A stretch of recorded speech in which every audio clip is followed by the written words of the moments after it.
Hello friends, मेरा नाम रमाकांत तिवारी है। मैं कैरियर स्किल अकेडमी में RSCW ट्रेनर आपका एक बार फिर से स्वागत करता हूं। आज हम कुछ बेसिक कंपोनेंट्स की बात करेंगे या बेसिक चीज़ों की बात करेंगे जिसके अंदर हम मैटर हुआ, इलेक्ट्रिसिटी हुआ, जिसके बारे में आप डिस्कस करेंगे। तो सबसे पहला जो हमारा पॉइंट है वो है मैटर। मैटर कितने टाइप के होते हैं, यानी पदार्थ पदार्थ कितने टाइप के होते हैं। तो सिंपली मैटर क्या है, वे कोई भी वस्तु जिसका कोई भार होता है और वो स्थान घेरती है वो मैटर कहलाती है, यानी पदार्थ कहलाती है। जो कि चार टाइप के आते हैं: solid, liquid, gas and plasma. तो हमारे जो मेन तीन डिस्कसेबल पॉइंट है वो है सॉलिड, लिक्विड और गैस। तो आइए इनकी डेफिनेशन समझते हैं। अब जो भी पदार्थ होता है, जो भी मैटर होता है, वो अणुओं से मिलकर बना होता है, पार्टिकल से। तो सबसे पहला है सॉलिड। सॉलिड यानी ठोस पदार्थ। इसमें पार्टिकल यानी अणु एक दूसरे से मजबूती से जुड़े होते हैं और इनको अलग नहीं किया जा सकता। अगर अलग किया जाता है तो ये टूट जाते हैं और इनका आकार निश्चित होता है। यानी सिंपली वे में कहा जाए, जो भी सॉलिड वस्तु जो आप देखते हैं, जैसे पत्थर हुआ, आयरन हुआ, तो ये सारे जो हैं वो अणु एक दूसरे से बहुत मजबूती से जुड़े हुए हैं। अगर आप इनको अलग करते हैं तो टुकड़ों में टूट जाएंगे, बट इनका आयतन और आकार चेंज नहीं होगा। ठीक है। फिर आता है लिक्विड। इसके अंदर पार्टिकल यानी अणु जो होते हैं वो मूवेबल होते हैं, प्रगतिशील होते हैं, तथा इनका कोई निश्चित आकार नहीं होता है, परंतु जिस पात्र में डाला जाता है ये इसका रूप ले लेते हैं और इसका अणु को अलग किया जा सकता है। जैसे कि आप पानी हुआ, दूध हुआ, ये सारी चीजें क्या है, लिक्विड है। इनके अंदर आप अगर एक बर्तन से दूसरे बर्तन में डालते हो, यानी आप किसी भी मोल्ड में डालना चाहो, इसको मोल्ड किया जा सकता है, क्योंकि इसके अणु जो होते हैं, पार्टिकल होते हैं, वो मूवेबल होते हैं और इनके अणुओं को आप चेंज कर सकते हो, यानी इनका जो स्ट्रक्चर है उसको बदल सकते हो। यानी आप अगर पानी को हीट करते हो तो वो गैस फॉर्मेशन में चेंज हो जाएगा, यानी आप उनके अणुओं को अलग कर पा रहे हो। देन आता है गैस। गैस के अंदर क्या होता है, इसमें जो पार्टिकल यानी अणु होते हैं वो एक दूसरे से काफी दूर दूर होते हैं। इनका कोई ना तो निश्चित आकार होता है, इनको जिस भी पात्र में डाले इनकी थोड़ी सी मात्रा भी पूरे एरिया को कवर कर लेती है। जैसा कि आप जानते हैं, अगर 1 लीटर लिक्विड है, वो एक बोतल के अंदर अगर मैं उसको गर्म करूं कोई भी बर्तन में डाल के, और अगर इस रूम में गर्म कर रहा हूं, तो उसके जो वेपर कंडीशन है वो पूरे रूम को घेर लेंगे। तो आप समझ सकते हैं, गैस को ना तो आप देख सकते हैं, इनका प्रेशर जरूर फील किया जाता है। तो ये जो तीन पदार्थ है हमारे काम आएंगे।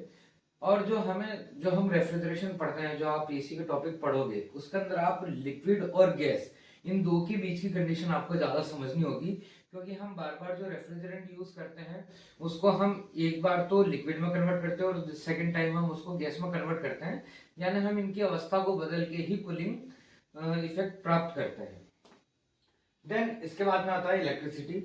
इलेक्ट्रिसिटी क्या है, एक प्रकार की ऊर्जा है जिसे आप देख नहीं सकते, बट उनके जो इफेक्ट होते हैं उनको आप महसूस कर सकते हो। और इलेक्ट्रिसिटी की जो स्पीड है वो 1,92,000 माइल पर सेकंड या फिर 2,86,194 किलोमीटर पर सेकंड की स्पीड से विद्युत फ्लो करती है, यानी इलेक्ट्रिसिटी का फ्लो होता है।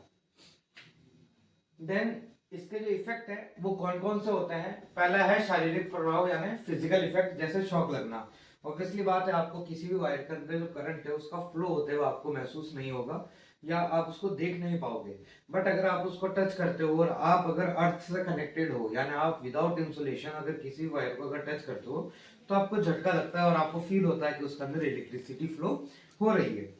देन सेकंड है ऊष्मा प्रभाव, यानी हीटिंग इफेक्ट, जैसे कि गीजर, हीटर, प्रेस, लैंप, ये सब क्या है, हीटिंग इफेक्ट। यानी किसी भी वायर में से अगर इलेक्ट्रॉन का फ्लो होगा तो उसमें हीटिंग इफेक्ट होगा। और हम जो ये हीटिंग इफेक्ट है वो बहुत ज्यादा रेजिस्टेंस वाले वायर के अंदर इलेक्ट्रिसिटी का फ्लो करवा के आप उसको महसूस कर सकते हैं। देन आता है रासायनिक प्रभाव, यानी केमिकल इफेक्ट, जैसे इलेक्ट्रोप्लेटिंग और बैटरी। आपने जनरली देखा होगा आपके घरों में इन्वर्टर लगा होता है, तो उसके अंदर आप डिस्टिल वाटर डालते हैं जिसकी वजह से उनके अंदर एक केमिकल रिएक्शन होता है और डीसी करंट को स्टोर कर लिया जाता है। तो ये एक तरीके का केमिकल इफेक्ट भी आपको महसूस होगा। फिर आता है फोर्थ नंबर पे मैग्नेटिक इफेक्ट, यानी चुंबकीय प्रभाव, जैसे कि मोटर और बेल।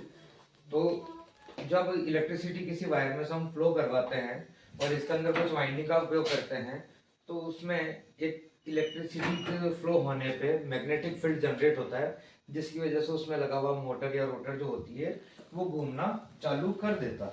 उसके हिसाब से भी हम पता कर सकते हैं इसमें इलेक्ट्रिसिटी का फ्लो हो रहा है। देन आता है रेज इफेक्ट यानी किडनी इफेक्ट, जिसके अंदर आप जैसे एक्सरे मशीन देखते हो तो उसमें इलेक्ट्रिसिटी का यूज होता है। वो हेवी एक लेजर बीम छोड़ती है जिसके अंदर आपके बॉडी का स्कैनिंग हो जाता है। तो इस तरीके से आप इनके इफेक्ट को महसूस कर सकते हैं। तो हमारे पास में जो ज्यादा इफेक्ट यूज होंगे वो होंगे शारीरिक प्रभाव यानी फिजिकल इफेक्ट, सेकंड है हीटिंग इफेक्ट और थर्ड है मैग्नेटिक इफेक्ट। इन तीन चीजों का यूज हमारे बहुत ज्यादा होता है जिस फील्ड में अपन आगे ट्रेनिंग लेंगे। देन आता है इलेक्ट्रिसिटी के अंदर सबसे पहला पॉइंट आता है करंट। करंट क्या है? करंट किसी बंद विद्युत परिपथ में यानी सर्किट में इलेक्ट्रॉन के फ्री फ्लो को करंट कहते हैं। इसकी यूनिट एम्पियर और इसमें इसे एम्पियर मीटर से नापते हैं और इसको आई से डिनोट करते हैं, यानी इसका सिंबल जो होता है वो होता है आई। यानी सिंपलीफाई अगर इसको हम समझने की कोशिश करें तो किसी भी वायर में इलेक्ट्रॉन के फ्री फ्लो को हम करंट कहेंगे। मान लीजिए ए पॉइंट से बी पॉइंट तक जाने के लिए अगर कोई इलेक्ट्रॉन है वो एक जगह से दूसरी जगह तक फ्लो कर जाता है, उसे हम करंट कहेंगे, जिसे हम एम्पियर में नापते हैं। तो इसी से रिलेट करता है वोल्टेज। वोल्टेज क्या है? वोल्टेज एक प्रकार का इलेक्ट्रॉनिक प्रेशर है जो किसी बंद विद्युत परिपथ में इलेक्ट्रॉन को एक जगह से दूसरी जगह तक फ्लो करवाता है। यानी पूरे सर्किट में अगर फ्लो करवाएगा तो वोल्टेज करवाएगा। यानी अगर इलेक्ट्रॉन है तो वोल्टेज है और इलेक्ट्रॉन नहीं है तो वोल्टेज भी नहीं है। और ये भी कह सकते हैं इलेक्ट्रॉन है और अगर वोल्टेज यानी इलेक्ट्रॉनिक प्रेशर नहीं है तब भी इलेक्ट्रॉन कोई काम नहीं करेगा या कुछ उसका इफेक्ट महसूस नहीं होगा। वोल्टेज को हम वोल्टेज मीटर से नापते हैं और इसको वोल्ट में नापते हैं और इसको V से दर्शाया जाता है। देन आता है रेजिस्टेंस। रेजिस्टेंस यानी किसी भी सर्किट में जो करंट को रोकने की कोशिश करता है यानी इलेक्ट्रॉन के फ्री फ्लो को रोकने की कोशिश करता है यानी रुकावट पैदा करता है, उसको पूरी तरीके से रोक नहीं रहा है या खत्म नहीं कर रहा है, केवल उसकी जो फ्लो है उसके अंदर एक बाधा पैदा करता है, उसे हम रेजिस्टेंस कहते हैं। इसको हम ओम से डिनोट करते हैं और इसको आर से दर्शाते हैं। करंट कितने टाइप का होगा? दो टाइप का, एक होता है अल्टरनेटिव करंट और एक होता है डायरेक्ट करंट यानी डीसी करंट। तो आपके जो घरों में यूटिलाइज हो रहा है वो होता है एसी करंट, यानी इसके अंदर एक फेस होगा और एक न्यूट्रल होगा। एसी करंट क्या है? एसी करंट के अंदर इलेक्ट्रॉन अपनी दिशा बदलते हैं। यानी आप देख सकते हैं अगर करंट टाइम के अनुसार देखा जाए तो एक बार ये ऑन होता है यानी प्लस में जाता है और एक बार ये माइनस में जाता है। ये प्लस से चालू प्लस होने से लेके माइनस होने तक ये जो पूरा सर्किल है इसे हम कहते हैं वन साइकिल यानी एच जेड यानी फ्रीक्वेंसी। जैसा हम कहते हैं 50 हर्ट्ज, आप किसी भी मोटर या इक्विपमेंट पे लिखा हुआ देखते होंगे 220 से 240 वोल्टेज, आगे लिखा होता है 50 हर्ट्ज। यानी 50 हर्ट्ज का मतलब है ये जो पूरा साइकिल है, एक बार पॉजिटिव जाना है एक बार नेगेटिव जाना है, ये जो पूरा साइकिल है ये एक साइकिल कहलाता है।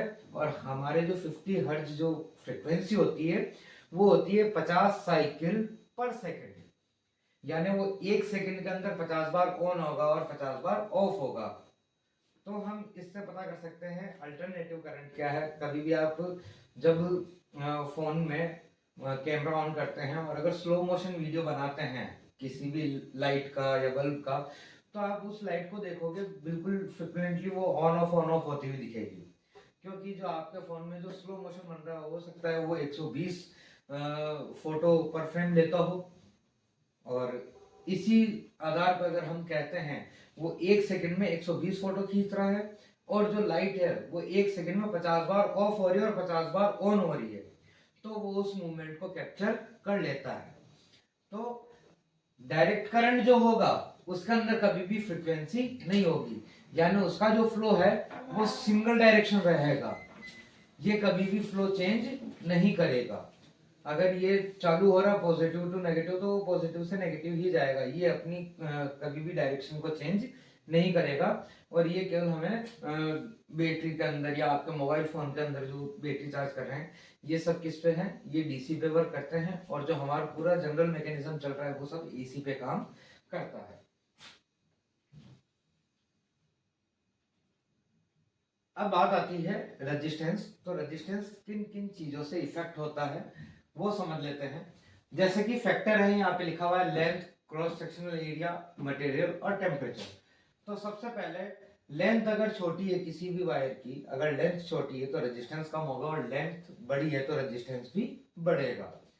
देन आता है क्रॉस सेक्शनल एरिया यानी डायमीटर। अगर वायर मोटा है तो उसका रेजिस्टेंस कम होगा और वायर पतला है तो उसका रेजिस्टेंस ज्यादा होगा, क्योंकि इलेक्ट्रॉन के फ्लो में रुकावट पैदा होगी। देन आता है मटेरियल, जैसे कि कॉपर है, कॉपर का रेजिस्टेंस कम है और एल्यूमिनियम का रेजिस्टेंस ज्यादा है। देन आता है टेम्परेचर। अगर टेम्परेचर कम है तो रेजिस्टेंस कम होगा और अगर टेम्परेचर ज्यादा है तो रेजिस्टेंस भी ज्यादा होगा। तो आज हमने जो इलेक्ट्रिसिटी का टॉपिक पढ़ा है, इसके अंदर हम आगे कल इस इलेक्ट्रिसिटी के टॉपिक को कैरी ऑन करेंगे।